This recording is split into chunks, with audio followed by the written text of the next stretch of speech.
Hey there, and thanks for stopping by to check out my channel. Now we're about to take on probably one of the most debated topics on the internet, 308 versus 6.5 creedmoor. I'm going to put my own take on the age-old argument and show you some real data out to 1,000 yards and beyond. Now if you like the sounds of that, stick around because we've got an awesome video in the works here for you. I think you're going to be really surprised by the results that I'm going to show you in this video. So what's in store here? Well, first up, we're going to move into a quick gear review where I'm going to give you a close-up look at gear I'm going to run in the video, the rifle, suppressors, ammo, the whole setup so that you know exactly what I'm going to be trying to stretch out to distance. Then I'm going to move down to the 100-yard line where I'll give you a close-up look at how each of these rifles are going to perform on paper and how the ammo is performing with regards to velocity, average velocity, consistency, SD, etc. And then we're going to start pushing the rifles out on steel. We'll start probably in about the 500-yard range, and I'm hoping to push out to at least 1,000 yards and beyond to give you a look how these are going to stack up in a DMR roll. So you think about a DMR rifle, to me, I know you've heard me say it many times on the channel, designated marksman to me is a rifle that's able to engage targets beyond the range of your traditional fighting rifle. So what are the targets to me? They're practical sized targets. When I think of DMR, I'm thinking of a torso sized target, and I'm thinking distances out to 800 yards, maybe 1,000 yards effectively. And I would call effective where you have a greater than 50% hit ratio. Once that hit ratio drops below 50%, really to me, you're not that effective. You're almost lobbing rounds, hoping for an impact more so than you are sending a round out there accurately with the intent to make an impact. So in this video, I'm going to focus on those larger torso-sized targets. I'm going to get out to at least 1,000 yards. I'm hoping to push further if we're consistent, and I'm going to take you along for the journey.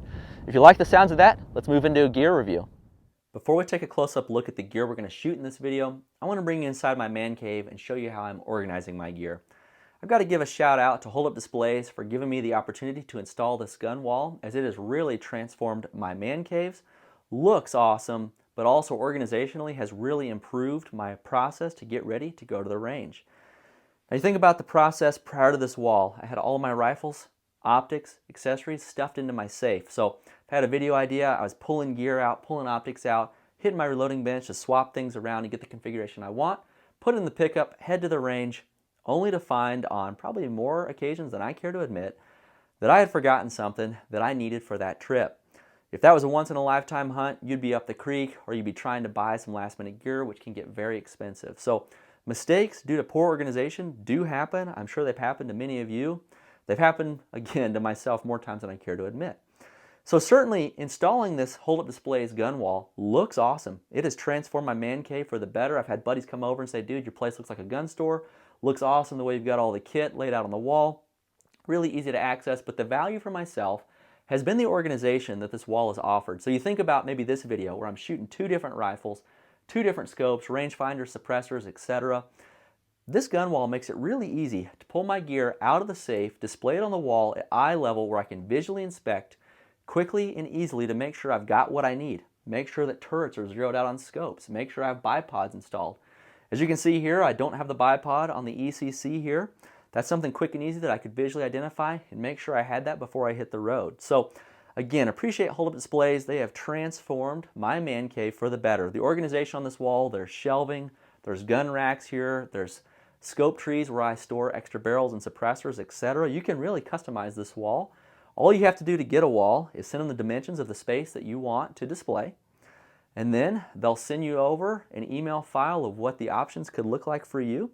You say, yep, send it. Then they're going to send you everything that you see here in a package. So all the wall, you can see all these metal slats. They're going to show up in big boxes. They're going to send all the hardware, all the accessories, exactly what you need to build out your wall. Now this one here, this is one wall in my man cave. It took about 2 days for me to install. I took some breaks. You know, it's a little bit tedious running all these different screws in and finding the studs, but really not a hard process. And once it's up, man, it looks awesome. It transforms the room.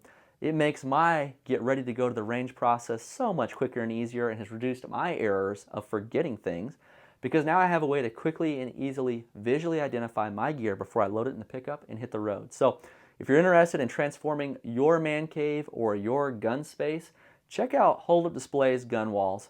I can promise you the finished product will be super impressive. So what are we going to run for gear in this video? Well, I've got 2 really exciting rifles that I cannot wait to stretch out to distance for you. The first one's a fairly new rifle here on the channel, and that's going to be what I'm calling my Mini M110 in 6.5 Creedmoor. Shout out to SR25 Cartel for helping me put this one together. So what do we have? The lower on this rifle is going to be a Knights Armament SR25 lower with a Geissele SDE trigger in it. Nice two-stage trigger, clean break to allow me to squeeze off those accurate shots. The upper is where things get unique. So the upper is going to be from SR25 Cartel with the SR25 Cartel 16-inch M110 profile 6.5 Creedmoor barrel.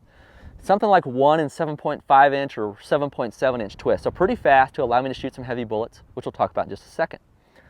SR25 Cartel gas block and Griffin Armament M110 style birdcage flash hider underneath, which is going to allow me to run the Griffin Armament MGL-C suppressor. So if you've been around my channel, you know Griffin has been a long-time supporter of the channel. They've helped me out with some gear. They helped me out with this suppressor in order to create content and complete a rifle like this. In my opinion, this style suppressor was an absolute must to complete this Mini M110 or complete the look. The rail here is a Knights Armament URX II, which is the same as you would find on an M110 style rifle. Iconic look. This allows me to kind of shrink the package down. 16-inch carbine, really handy, but in 6.5 Creedmoor, I can push the distances out pretty far. For an optics package, we've got a scope that Utah Airgun sent out to me several months ago. That's the Element Theos 6-36 with their Christmas tree style reticle. Now this optic, I am a huge fan of. This is a high dollar optic pushing $3,000. But in my experience, the glass has been really clear. The tracking has been almost perfect. I actually shot this in the Night Force ELR match back in June with great success. I love the illumination. I love the fact that you can zero out the turrets without tools. So you just unscrew the cap, twist the turret back to zero, and then tighten everything back down, and boom, toolless re-zeroing. Makes it nice for a rifle like the MRAD where you can swap barrels. Or in this case, really quick and easy to zero it out.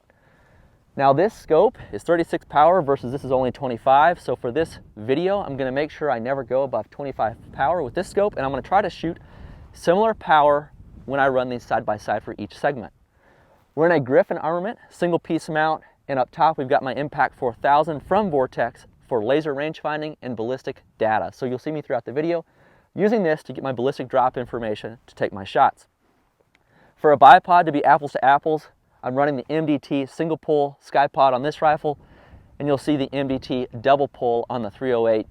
Again, same package, same footprint, trying to keep things as apples to apples as possible.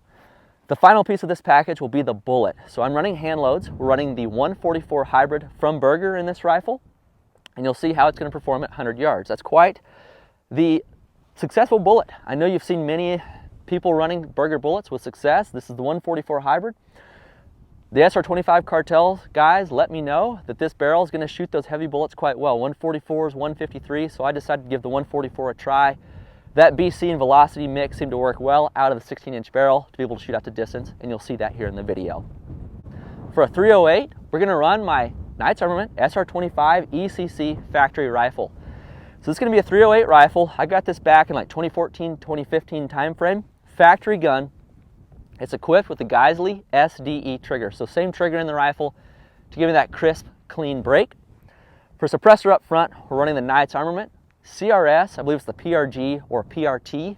That's their new flow-through 30 caliber can, reduced back pressure. Really happy with the suppressor actually. It sounds good, and it definitely has reduced blowback into the system versus my older style CRS that doesn't vent. Optics package will be the Night Force Attacker F1 5-25 with the Tremor 3 reticle. So this Tremor 3 reticle, I'm a huge fan. I like that Christmas tree as it allows me to hold for wind and elevation, and we'll do some of that in the video, but most of the time I'm going to dial to try to keep things as apples to apples for the footage as possible. Up top I have the Raptor on this just because I fired the rifle at night, and that's what I would use for arranging an IR solution. So ammo in this is going to be the star of the show, and I can't wait to show you this. So those of you that have been around the channel know that Sierra stepped up, and they're supporting the channel by providing bullets and ammo, and in this case they provided the bullet that I'm running in this hand load, and that's going to be the 169 SMK load. So I found this ECC. She's not really a tack driver, she's not the world's most accurate rifle. It usually does about 1.5 MOA, but when I worked up that 169 SMK load, it's going to be in the 1.5 MOA range, which is very acceptable to me out of a rifle like this for a DMR roll. But what I found is the velocity on that bullet, you'll see it 100 yards, and the BC is going to allow me to push the distance on this 308 much further than I expected with consistency. I cannot wait for you to see the footage. You're going to have to let me know in the comments what you think about the performance of a 16-inch 308 out to distance. Now, it's no 6.5 Creedmoor, obviously. There's a huge debate there, and I can't wait to hear your thoughts. But something like that 169 SMK with that high BC, slightly higher velocity than the higher, say, 175 grain bullets, it pairs together really well and makes for a very capable package out to distance. So from here, let's move down to the 100-yard line and take a close-up look at how these are going to perform on paper and what the loads are doing for velocity. Stick around. First up, let's shoot both rifles on paper at 100 yards. That'll give us an idea of how each load is shooting out of the rifles, what we're seeing for velocity spread, and what my zero looks like. So out of the gate, I shot the 308 SR25 in the lower right-hand dot. I fired 10 rounds consecutively from one magazine. And what you're going to see right here is a group that is all right. There's one flyer that I'm not happy about here low. I don't know if that was me. It felt like a good shot, but definitely could have been me. Firing 10 rounds consecutively does take a little bit of consistency from the shooter. But either way, what we have for a group right here, 10 rounds landed. That's 2 inches overall if you include that low flyer. My opinion, that does count. This is a shot that went downrange. If we remove that, the 9 rounds right here, that goes into 1.5 inch. And in my experience, load development for this rifle with that 169 SMK, this 1.5 inch MOA or 1.5 inch group at 100 yards is very much in line with what the rifle does consistently. What we saw for velocity performance was an average of 25-31, extreme spread of 31, SD of 9.8, which is pretty consistent velocity performance. And then we saw a G7 BC calculated from the FX True Ballistic Chronograph of 0.300. Now when I plug that into my calculator, I find this load is actually supersonic beyond 1,200 yards. So that's pretty wild. 308, 16-inch barrel. The calculator says supersonic beyond 1,200. If we take that 1.5 inch group, say we're shooting an 18-inch wide IPSC, a full-size IPSC, that would mean we're supersonic to 1,200 and we have the accuracy to keep ourselves on that full-size IPSC at 1,200 yards. Maybe we'll find out later if I can do it. Then I fired the 16-inch SR25 Cartel 6.5 Creedmoor upper with the 144 Burger load. Now it's important to note that rifle actually I had fired earlier in the morning. I had to re-zero that element Theo, so there's a handful of rounds down here on this bottom paper where I was zeroing the Theos. That was probably about an hour before I fired the rifle, so while the Knight's SR25 was a true cold bore, I did have rounds downrange out of that rifle this morning about an hour ago. What we saw for that 144 Burger load out of the SR25 Cartel is a group that measures 1.5 inches overall if we take all 10 rounds, so a little bit better than the 308. If we remove the one that dropped low again, maybe that was me. This happened later on in the string of fire, maybe fire round number 6, 7 or so. If we remove that, the 9 rounds went into 1.25 inch accuracy, so a little bit better than the SR25 again. Velocity performance though, we're seeing an average of 24.64, so that 144 is pretty heavy for a 6.5 Creedmoor. It's running slow. Extreme spread of 45 and an SD of 12.2 isn't great. I wish it was a little bit better. We'll still be able to shoot that out to distance really with no problems, but I'd like to see something more in line with like the 30 extreme spread that we saw to the 308. And the FX True Ballistic Chronograph calculated a G7 BC of 0.365. So slower speed, much higher G7 BC means it's going to be supersonic a little bit further. According to the calculator, out to about 1,450 yards. So from here, let's start shooting some steel out at distance and see how the 308 with that high-performing 169 SMK performs compared to a 6.5 Creedmoor running a high BC bullet. If we're talking DMRs, I thought it would be perfect to come out here and shoot some practical positions. So I found this rock pile I wanted to shoot off the top of, decided I would use my tripod from a standing position at my first array of targets. So I've got a 2/3 IPSC out there and a full-size IPSC. I've programmed the 6.5 Creedmoor into the Impact 4000, so I'll use the Impact 4000 to range and get my drop data, which I'll hold in the element Theos. Now, if you watch one of my previous videos where I shot the NRL Hunter match, you saw that AR had a pretty noticeable point of impact shift when I moved from prone to the tripod. So at 100 yards, I didn't film it. I did fire 5 rounds through this rifle and through the ECC off of the tripod just to check my point of impact shift. What I found at 100 yards, no shift with this rifle. So I'm not going to dial any correction. I'm just going to hold exactly where my 100-yard zero was. So with that, let's engage our first target. So 2/3 IPSC out there. I'm at about 10 or 12 power.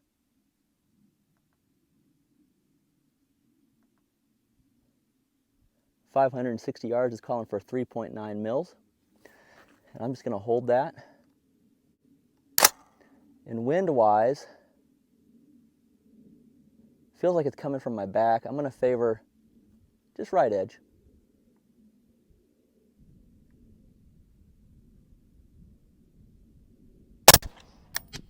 Oh, right off the right edge.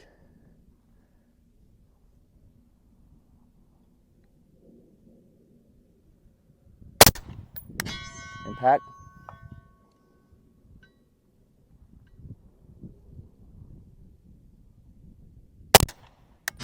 Impact. Impact. Off the left. Off the left. Impact. Impact. So with that, let's push out a little bit further. We've got that full-size IPSC right there.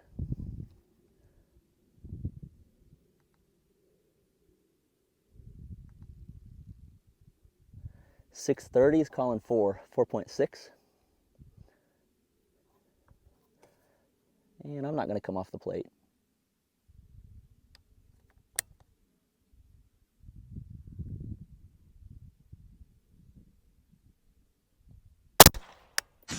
Pack.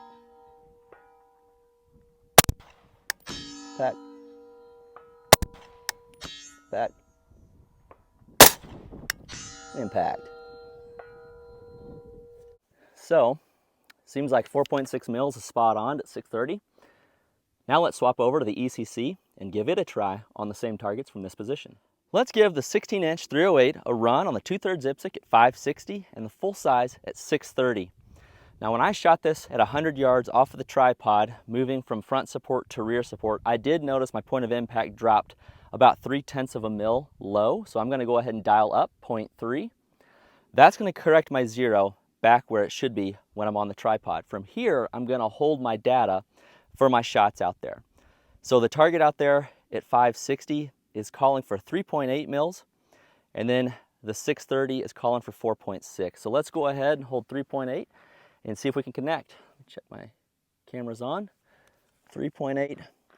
Scope is set to the same magnification as the element, which is about 12 power. I'm just going to hold dead on the plate.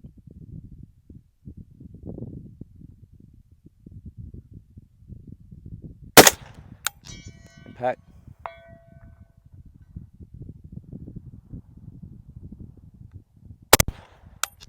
I pulled that low left. I felt it. Let me tighten up.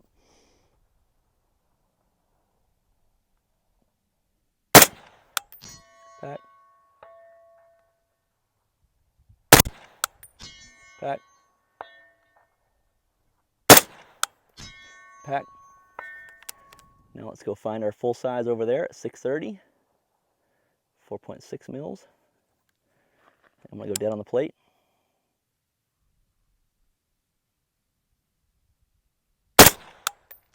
Back. Off the left edge. Back. Oh, on the right edge. Off the left. Back. Back. Impact. So as you can see, it seems like 3.8 mils at 560 and 4.6 at 630 are spot on for the 169 SMK out of the 308. Now let's push out a little bit further. Really no problems using either rifle to connect in a practical position on practical targets out to 630 yards. With that, let's start pushing the limits on distance with both of these rifles. So I set my full-size IPSC up out there at 830 yards. I feel like that's a realistic target for a rifle like this used in a DMR role. We'll shoot the 308 first, have my scope set to about 15 power, and my calculator is calling for 7.4 mils with the 169 SMK. And There's a pretty decent right to left out there. Definitely can see the Mirage pushing. I'm going to start right, 0.8.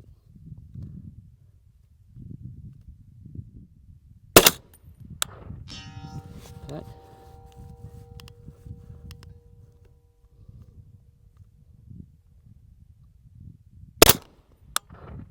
That.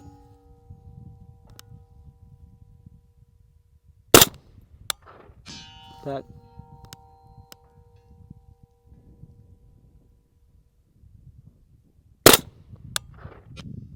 Off the right edge. Got something in my field of view. Cutter wind, hold back a bit. The right edge.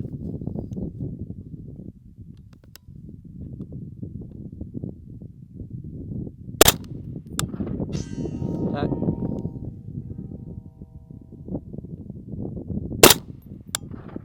Back. And back. Alright, I'm not going to keep shooting, you get the point. Seems like 7.4 mils is solid after the 830 with the 308. Let's try the 6.5. Here we go with the 6.5 Creedmoor, the same, full-size IPSC. I know it's at 830 yards, but I need to range it to get my data with this rifle. Whoops. Hit the wrong button. There we go, 827 yards. Calling for 7 mils. I'll dial that on. Ooh, I'm gonna need some more Bibles.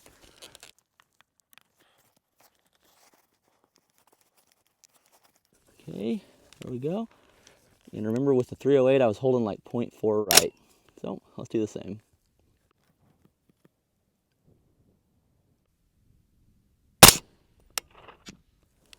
Okay, just off the right edge.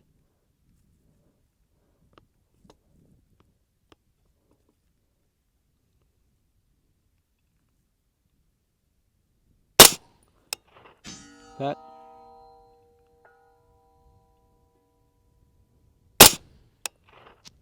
Whoa, pretty far right. I guess I mean left, impact.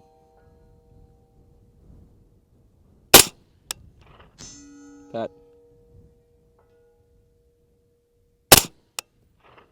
Pat. Pat. Pat. Okay. It's like the 308. We don't need to keep hammering to prove the point. Looks like 7 mils to 830 is solid with this rifle. Let's push further. I was planning to push back next to 1,000 yards, but given how well we were connecting there at 830, I decided to move back to 1250, which is roughly where the 308 is going to be going subsonic or transonic. So let's give the full-size IPSC a go right here, and let me just see where, get my range and my data. 14.5 mils. Go ahead and dial that on. There we go. Okay, we have a decent right to left. Flag's pushing. Let's go right, 0.5.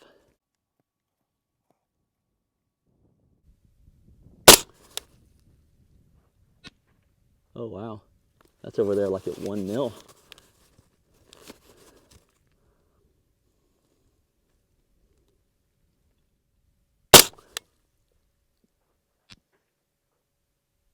Okay, so wind look good. Come down a 1/10.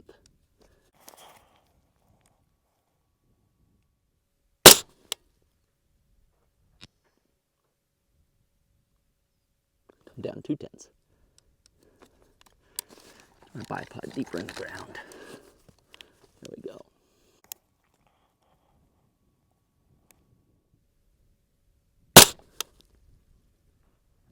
Impact.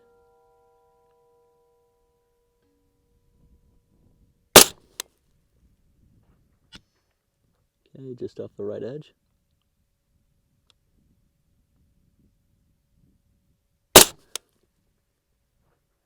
Impact.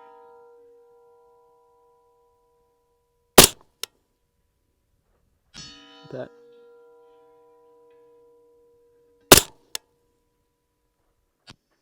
Just off the right edge. Impact. Impact. So that was a really nice run there. I am at 14.2 mils to 1250, and I was holding right between 0.8 and 0.4. Now let's try it with the 308. Now let's give the 308 a go at 1250 yards. Full transparency, I've actually fired about 6 rounds through this rifle already. I started my string of fire, and it seems like my BC that I calculated this morning out of the G7 was off a bit. I had to come up roughly 2 mils from where my calculator initially spit out.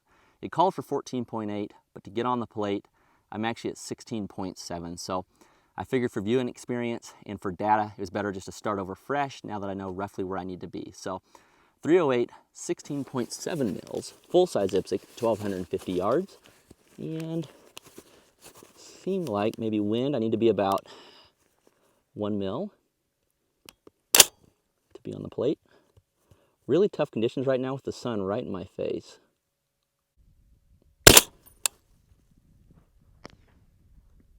Okay, just off the right edge. Let's call that 0.8. Packed.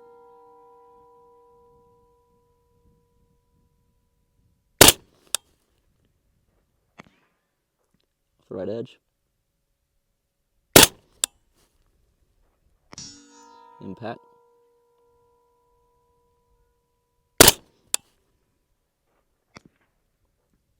That one flew high.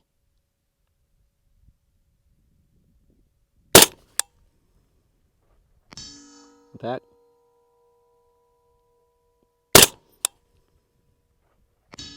Impact. Impact.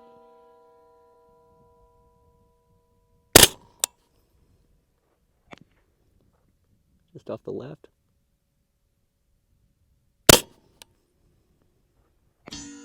Impact. So there you have it. 16-inch 308 gas gun, full-size IPSC, 1250 yards, shooting that 169 SMK. It looks like 16.7 mils is the ticket. Windage-wise, it seems like I'm holding more wind. It might have picked up a bit, but ultimately very consistent out there on a full-size IPSC. That is super fun. Well, there you have it, a side-by-side comparison of a 16-inch 308 with a 16-inch 6.5 Creedmoor out to 1250 yards. Now, I cannot wait to hear in the comments down below what you thought about the performance of these two rifles and these two calibers in a DMR roll out to distances that I believe are a little bit further than the typical DMR would likely engage.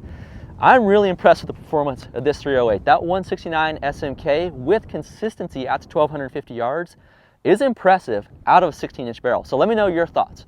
Really quick, let's take a couple of minutes and I'll review my experience running these two rifles side by side.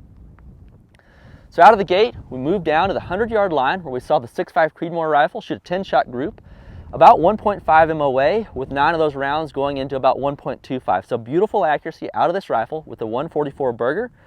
Average velocity about 2470 feet per second, which is very much normal for the barrel length here. Probably could push that handle a little bit faster, but in the testing that I did during load development, that load worked well, and I'm happy with its performance.